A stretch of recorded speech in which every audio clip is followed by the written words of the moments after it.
नमस्कार, मैं हूं आपके साथ पूर्वी राय और आप देख रहे हैं एमपी फर्स्ट न्यूज। उज्जैन में 3 दिवसीय राष्ट्रीय वैज्ञानिक सम्मेलन का आयोजन किया गया है। यह 40वां आयोजन मध्य प्रदेश के युवा वैज्ञानिक के लिए एक बेहतरीन शिक्षा का केंद्र साबित होगा। यहाँ करीब पूरे देश से 31 से ज्यादा वैज्ञानिक, पूर्व वैज्ञानिक शामिल हुए हैं, जो कि बच्चों को अपना अनुभव का पाठ पढ़ाएंगे। डॉक्टर सुधीर मिश्रा, डीआरडीओ के महानिदेशक, ब्रह्मोस एरोस्पेस मध्य प्रदेश के युवाओं और छात्रों को विज्ञान और प्रौद्योगिकी के क्षेत्र में आगे बढ़ने के लिए प्रेरित कर रहे हैं। डॉक्टर मिश्रा ने मध्य प्रदेश के मुख्यमंत्री की प्राथमिकताओं की प्रशंसा की, जिन्होंने विज्ञान और प्रौद्योगिकी को राज्य के विकास के लिए महत्वपूर्ण माना है। उन्होंने कहा कि मध्य प्रदेश के युवाओं को विज्ञान और प्रौद्योगिकी के क्षेत्र में आगे बढ़ने के लिए प्रेरित किया जाना चाहिए, ताकि वे राज्य और देश के विकास में योगदान कर सकें।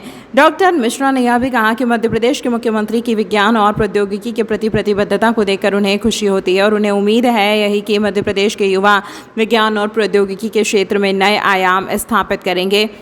उन्होंने यह भी कहा कि भगवान परशुराम की जन्मस्थली भी मध्य प्रदेश में है और उनकी जीवन कहानी में विज्ञान और प्रौद्योगिकी के महत्व को दर्शाया गया है। उन्होंने यह भी कहा कि हमें अपनी भारतीय संस्कृति के अनुरूप दुनिया के आतंकवाद को खत्म करने के लिए विज्ञान और प्रौद्योगिकी का उपयोग करना चाहिए। मेरा नाम पलक नेब है। मैं जबलपुर से आई हूँ और मैं for the very first time यहाँ यंग साइंटिस्ट कांग्रेस में पार्टिसिपेट कर रही हूँ। मैं लाइफ साइंस के फील्ड से आई हूँ, लाइफ साइंसेस मेरा सब्जेक्ट है और मैं अल्कोहलिज्म पे स्टडी कर रही हूँ। अल्कोहलिज्म थायराइड हार्मोन्स को कैसे असर कर रहा है, इस बारे में मेरी रिसर्च है और एक बहुत ही अच्छा प्रोग्राम है। पूरा अरेंजमेंट एक हम जैसे यंग स्टूडेंट्स के लिए बहुत अच्छा एक्सपोजर मिलेगा इससे हमें। इसके साथ ही यहाँ पर जो सीनियर प्रोफेसर्स हैं वो बहुत अच्छे लेक्चर्स भी दे रहे हैं, जो कि अलग अलग फील्ड में बच्चों को बहुत अच्छी इन्फॉर्मेशन प्रोवाइड करेंगे। तो सभी लोगों के लिए काफ़ी फ़ायदेमंद रहेगा, हम जैसे यंग स्टूडेंट्स के लिए तो स्पेशली बहुत अच्छा रहेगा। Thank you. देखिए, एक तो इसमें देश के जो प्रमुख वैज्ञानिक संगठन हैं, चाहे डीआरडीओ हो, चाहे इसरो हो, चाहे ब्रह्मोस हो, तो उसके शीर्ष वैज्ञानिक और शीर्ष अधिकारी इसमें सम्मिलित हुए हैं। इसके अलावा विज्ञान भारती के लोग हैं, देश के और प्रदेश के जो युवा वैज्ञानिक हैं वो भी इसमें शामिल हो रहे हैं। और ये इस तरह का जो विज्ञान महाकुंभ जो है, ये मध्य प्रदेश में पिछले 40-50 वर्षों में पहली बार हो रहा है। उसके पहले हुआ इसकी जानकारी तो मुझे नहीं है, लेकिन ये पहली बार हो रहा है। दूसरा, इसमें जो आज जो 2-3 जो बड़ी घोषणाएं, जो बड़े संकल्प हुए हैं स्पेस नीति को लेकर, तो मध्य प्रदेश में एक ये बिल्कुल करवट बदलने वाला फैसला है, क्योंकि मध्य प्रदेश हर चीज़ में आगे बढ़ रहा है। विज्ञान में जो हम थोड़े पिछड़े हुए थे, खास करके इसे महाकाल की नगरी में है, विज्ञान की नगरी में है, वराहमिहिर हैं, ब्रह्मगुप्त हैं, भास्कराचार्य हैं। तो मुझे विश्वास है कि इस तरह के वैज्ञानिक सम्मेलनों से मध्य प्रदेश में भी विज्ञान के प्रति एक तो मानसिकता, एक भाव, ये सब बदलेगा और विज्ञान को ज़्यादा तवज्जो मिलेगी। और जैसा कि माननीय मुख्यमंत्री जी ने कहा है कि विक्रमादित्य और अनुसंधान, ये दोनों चीज़ें अलग अलग नहीं हैं। उन्होंने तमाम क्षेत्रों में उन्होंने काम किया, काम करवाया। जैसे याद आता है कि विक्रमादित्य के समय में जो नवरत्न दूत है ही, उसके साथ साथ आचार्य व्याडी जो कीमियागर थे, उड़ने की विद्या उन्हें हासिल की और सोना बनाने की विद्या उस ज़माने में हासिल की, जिसके बारे में अलबरूनी जो विदेशी इतिहासकार है वो भी इसका जिक्र करते हैं। तो इस तरह के जो नवाचार हैं, ये मुख्यमंत्री के संकल्प के कारण संभव हो पा रहे हैं और हमें गर्व है। बहुत महत्व की बात है कि एक मंच पर विज्ञान भारती विक्रम महोत्सव और राष्ट्रीय विज्ञान सम्मेलन हो, क्योंकि अब आगे की अनुसंधान के लिए हमको इंटीग्रेटेड अप्रोच बहुत ज़रूरी है। और ये भारत के युवा वैज्ञानिकों को स्मरण दिलाना भी जरूरी। जैसे उज्जैन को महाकाल की नगरी कहते हैं, तो यहाँ भगवान शंकर को महाकाल क्यों कहा गया है? क्योंकि उज्जैन में रहने वाले बहुत बड़े वैज्ञानिक ने विदेश की धरती में काल गणना का सबसे महत्वपूर्ण केंद्र उज्जैन को बताया था, इसलिए यहाँ पर भगवान शंकर का नाम महाकाल लिया जाता है। इसी प्रकार से मध्य प्रदेश के अंदर जो जाना पाओ भगवान परशुराम जी की जन्मस्थली है, वो वनौषधियों का केंद्र है। और भगवान परशुराम की जो जन्म कहानी है उसमें ये मिलता है कि पुत्रेष्ठ चरु को जब हम भुल्लर वृक्ष के साथ मिला करके देते हैं तो ब्राह्मणोचित गुणों वाला बालक पैदा होता है गर्भाधान के समय किसी महिला को। अगर पीपल के वृक्ष के साथ मिला करके देते हैं तो क्षत्रियोचित गुणों वाला बालक। और भगवान परशुराम जी की जीवन कहानी हम जानते हैं कि वो क्षत्रियोचित गुण भी रखते थे और ब्राह्मणोचित गुण भी रखते थे। तो ये हमारे प्राचीन भारत के विज्ञान की महत्ता को बताता है कि हमने वनस्पतियों से ऐसी औषधि बनाई थी कि गर्भाधान के समय अगर महिला को देते हैं तो जिन गुणों वाला बालक हम चाहते हैं वैसा पैदा। लेकिन यहाँ तक हमें रुकने की ज़रूरत नहीं, ये तो हमारा आधार है।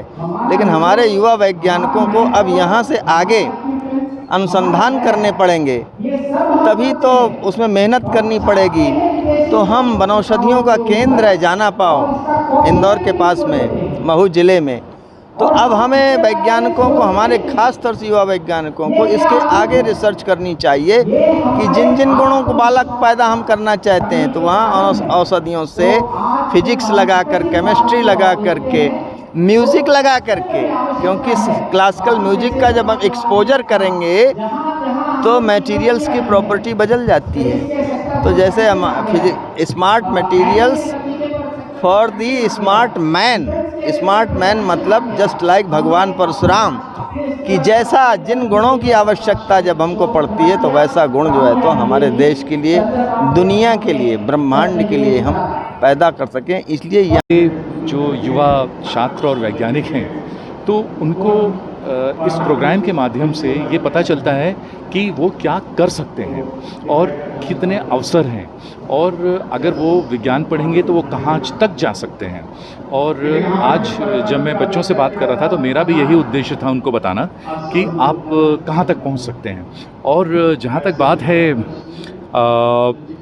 हमारे प्रदेश के युवा वैज्ञानिकों की, तो जैसा कि मैंने अपने एड्रेस में भी बताया कि किसी भी देश की प्रगति उसके विज्ञान और तकनीकी क्षेत्र में जो भी काम किया है उन्होंने और उस पर निर्भर होती है।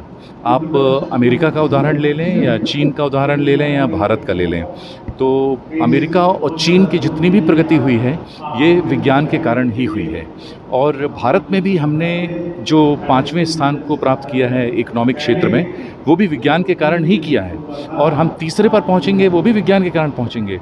और अगर हम दूसरे पर पहुंचेंगे जो काफ़ी मुश्किल वाला होगा, क्योंकि हमको चीन को हटाना पड़ेगा तो उसमें समय लगेगा। और उसके लिए हमारे जो बच्चे हैं वही माध्यम बनेंगे वहाँ तक पहुँचने का। तो मेरा आज जो प्रमुख उद्देश्य था बच्चों से बात करने का कि आज से 10 साल, 20 साल, 25 साल बाद शायद मैं तो नहीं होगा, लेकिन ये बच्चे हमारे देश को नंबर 2 पोजीशन पर, आगे हो सकता है 40-50 साल बाद नंबर 1 पोजीशन पर पहुंचा पाएंगे। तो ये इस प्रोग्राम का उद्देश्य है। सर एक सवाल ये कि मध्य प्रदेश मतलब यहाँ गवर्नमेंट को खोलनी चाहिए, जैसे सरकार उनको ट्रेनिंग देनी चाहिए। देखिए हमारे जो यशस्वी मुख्यमंत्री हैं उनका उद्देश्य ही है कि सिर्फ उज्जैन ही क्यों, उज्जैन और मध्य प्रदेश के जो विभिन्न ज़िले हैं वहाँ पर विज्ञान की संस्थाएं आकर काम करें।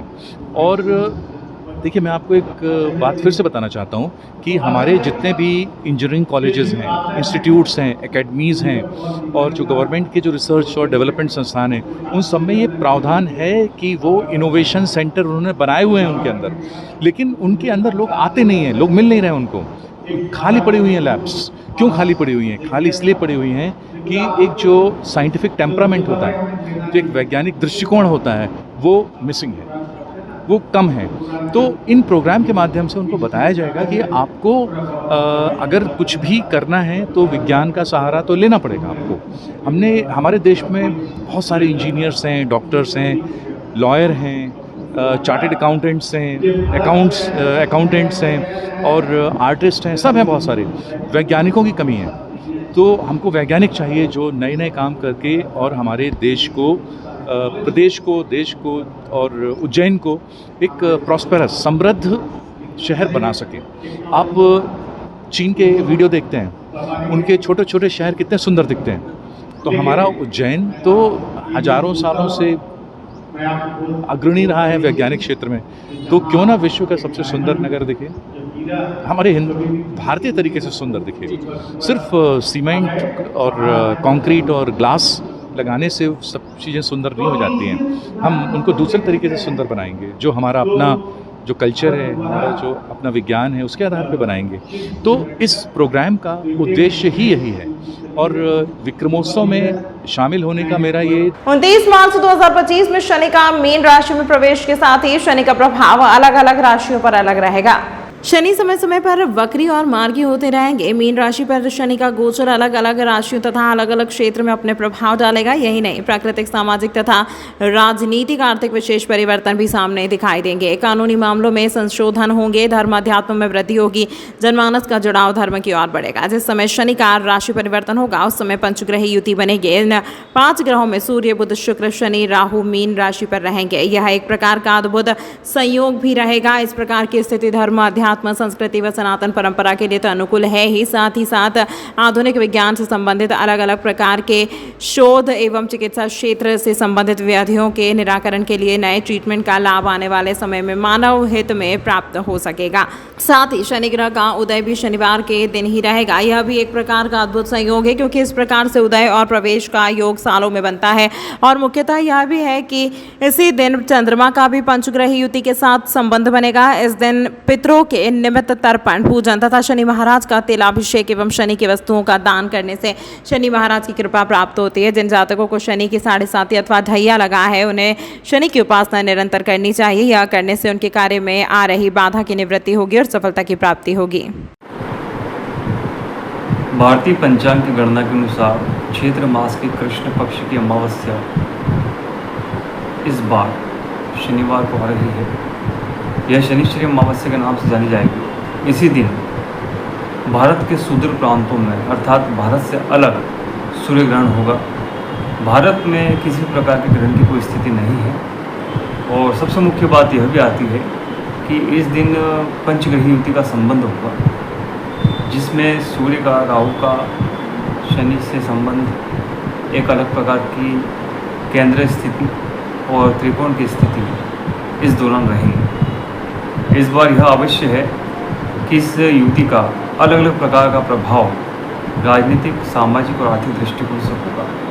किंतु जिस प्रकार से बताया जाता है, बाहर से कुछ खबर प्राप्त होती है कि इस बार सूर्य ग्रहण है। सूर्य ग्रहण है जरूर, लेकिन भारत में दर्शन नहीं होगा। जब भारत में सूर्य ग्रहण नहीं दिखाई देगा तो उसके नियम को मानने की आवश्यकता नहीं है, इसके सूतक को मानने की आवश्यकता नहीं है। भारत में जो ग्रहण होंगे वो अगले क्रम से होंगे, अर्थात जो पूर्ण रूप से ग्रहण की स्थिति बनेगी वो अगले वर्ष बनेगी, अर्थात नए संवत्सर में बनेगी। इस बार ग्रहण की कोई स्थिति नहीं, चूँकि भारतीय नववर्ष में यह चैत्र मास आखिरी माह माना जाता है। चूँकि चैत्र मास में भी 2 पक्ष आते हैं, कृष्ण पक्ष का और शुक्ल पक्ष का। तो कृष्ण पक्ष का आधा पक्ष समाप्त होने के बाद में चैत्र मास का शुक्ल पक्ष का प्रतिपदा का जो दिन होगा वो नव संवत्सर का प्रथम दिन होगा। इस दृष्टि से यदि हम गणना करते हैं या अन्य दृष्टि से हम गणना करते हैं तो जहाँ ग्रहण होता है वहीं ग्रहण के नियम माने जाते हैं, और जहाँ ग्रहण नहीं होता है वहाँ ग्रहण के नियम नहीं माने जाते हैं। यह आंशिक सूर्य ग्रहण है जो अमेरिका, अलास्का, अर्जेंटीना, कनाडा आदि साइड में अलग अलग प्रकार से दिखाई देगा। पंडित अमर डब्बा वाला, उज्जैन। जिला प्रशासन और शिक्षा विभाग द्वारा निजी स्कूलों की मनमानी फीस और बुक्स और ड्रेस की मोनोपोली खत्म करने के लिए पुस्तक एवं गणवेश मेले का आयोजन किया जा रहा है। कलेक्टर नीरज कुमार सिंह के आदेश पर शिक्षा विभाग द्वारा 28 मार्च से 6 अप्रैल तक हाट बाजार, हरे फाटक ब्रिज, उज्जैन में पुस्तक एवं गणवेश मेला लगाया जा रहा है, जिसमें सभी पुस्तक और स्कूल ड्रेस विक्रेता अपने दुकान लगाएंगे। जिला शिक्षा अधिकारी आनंद शर्मा और सहायक शिक्षा अधिकारी गिरीश तिवारी ने सभी विक्रेता में जिला शिक्षा अधिकारी कार्यालय से संपर्क दुकानों के लिए आवेदन मंगाए हैं। कलेक्टर नीरज कुमार सिंह एवं सीईओ जिला पंचायत जयंती सिंह द्वारा पुस्तक मेले में सभी पुस्तक एवं गणवेश विक्रेता को मेले में सम्मिलित होना अनिवार्य बताया है। डीईओ आनंद शर्मा एवं एडीपीसी गिरीश तिवारी अनुसार सभी पुस्तक एवं गणवेश विक्रेता को सूचित कर सम्मिलित होने का अनुरोध किया गया है। कलेक्टर नीरज कुमार सिंह ने बताया कि मेले के लिए अधिकारियों को कर्तव्यनिष्ठ किया है ताकि मेला अच्छे से संचालित हो सके। सभी को नमस्कार। अशासकीय विद्यालयों में जो पुस्तकें खरीदी जाती है पेरेंट्स के द्वारा बच्चों के लिए कक्षा नर्सरी से लेकर 12वीं तक, उनके लिए पुस्तक मेले का आयोजन किया जा रहा है। वो आदरणीय कलेक्टर सर, सीओ मैडम और डीओ सर के मार्गदर्शन में हम लोग हाट बाज़ार में जो जीवाजी वेधशाला के पहले महाकाल ब्रिज के नीचे है, वहाँ पर उपलब्ध 30 दुकानों में बुक सेलर्स और गणवेश विक्रेताओं की शॉप लगाई जाएगी। और इन लोगों से बात भी हो गई है। शिक्षा विभाग और जिला प्रशासन की ओर से मैं सभी दुकानदारों से जो पुस्तक और गणवेश के विक्रेता हैं उनसे अनुरोध करूंगा कि वो इस मेले में अपनी दुकान बुक कराकर, और 10 दिवसीय इस मेले का जो आयोजन 28 मार्च से 6 अप्रैल तक हो रहा है उसमें लाभ लें और अच्छा सा बिजनेस करें। और एक पारदर्शी जो पहल हमारे कलेक्टर सर ने दी है हम लोगों को, उसको हम लोग सब मिलकर वहाँ करें और विद्यार्थियों को और पालकों को एक ही छत के नीचे विभिन्न प्रकार के बुक सेलर्स मिलेंगे और वो बहुत आसानी से अपनी किताबें अपनी इच्छानुसार बुक की दुकान पर जाकर ले पाएंगे। इस उद्देश्य को लेकर हम लोगों ने ये आयोजन किया है और ये 10 दिवसीय आयोजन की रूपरेखा तैयार हो चुकी है। कल हम सभी से अनुरोध किए हैं कि सभी दुकान के जो विक्रेता पुस्तक के और गणवेश वाले, वो जिला पंचायत में आएंगे और एक आवेदन भरेंगे। इसमें हमने जो निर्धारित किया है वो 1000 रुपये प्रतिदिन एक दुकान का दिया है। 10 दिन चलेगी तो 10,000 रुपये डिपॉजिट करना होगा एक दुकान का। वो हम लोग कल करेंगे और आवेदन भरने के बाद वहीं पर कल शाम को सीओ मैडम की अध्यक्षता में लॉटरी सिस्टम की जाएगी और दुकान का आवंटन किया जाएगा। सभी से अनुरोध है पुनः, जितने भी पुस्तक विक्रेता और गणवेश विक्रेता हैं, कि वे बढ़ चढ़कर इसमें हिस्सा लें और प्रशासन की इस पहल को साकार करें। धन्यवाद। उज्जैन गुर्जर गौड़ ब्राह्मण समाज कार्तिक चौक की महिला मंडल द्वारा भव्य फूलपति चल समारोह का आयोजन किया गया, जिसमें बड़ी संख्या में महिलाओं ने भाग लिया। पूनम दुबे ने जानकारी देते हुए बताया कि प्रतिवर्ष अनुसार इस वर्ष भी गुर्जर गौड़ ब्राह्मण की महिलाओं द्वारा भव्य फूलपाती चल समारोह का आयोजन किया। चल समारोह शुरू होने से पहले महिलाओं ने समाज की धर्मशाला पर गणगौर माता की पूजन कर देश भर में खुशहाली की कामना की। फूलपाती चल समारोह में पर छोटी बालिकाओं का दुल्हा दुल्हन बनाया गया, साथ ही इसे गणगौर की मूर्तियों को सुंदर सजाकर महिलाओं ने चल समारोह निकाला। चल समारोह कार्तिक चौक से प्रारंभ होकर गुदरी चौराहा, पटनी बाजार, गोपाल मंदिर, ढाबा रोड, सत्यनारायण मंदिर, दानी गेट से होता हुआ पुनः कार्तिक चौक में चल समारोह का समापन हुआ। चल समारोह का सामाजिक संगठन महिला द्वारा जगह जगह स्वागत किया गया। बग्गी पर दुल्हे एवं दुल्हन विराजमान थे। श्री गुर्जर गौड़ कार्तिक चौक महिला मंडल के द्वारा फूलपाती का आयोजन किया गया, जिसमें गणगौर की पूजा के साथ में हमने धर्मशाला से शुरुआत की और उद्देश्य सिर्फ एक कि पूरे देश में, पूरे शहर में खुशहाली हो, गणगौर का आशीर्वाद सबको मिले। सभी सुहागनों को ढेर सारी शुभकामनाएं। ये गणगौर का महापर्व आ रहा है, उसके लिए ईश्वर और गौरा का जोड़ा को तैयार करके पूरा संपूर्ण महिला मंडलों के द्वारा आज चल समारोह के रूप में निकाला गया है। यह गुड़ी पड़वा के तीसरे दिन जो गणगौर दी जाती है उसके उपलक्ष्य में हो रहा है। नाम नेहा। कार्तिक चौक समाज कार्तिक चौक धर्मशाला से शुरू होकर वहीं पे इसका समापन होगा और गणगौर तीज का त्यौहार 16 दिन तक मनाया जाता है। इसी खुशी में ये यात्रा निकाली जा रही है। यही कि सब राजी खुशी रहे, सब महिलाएं स्वस्थ रहे, मस्त रहे और ये कार्य हमेशा चलता रहे। पूनम दुबे। तमाम महत्वपूर्ण खबरों के लिए देखते रहिए MP फर्स्ट न्यूज।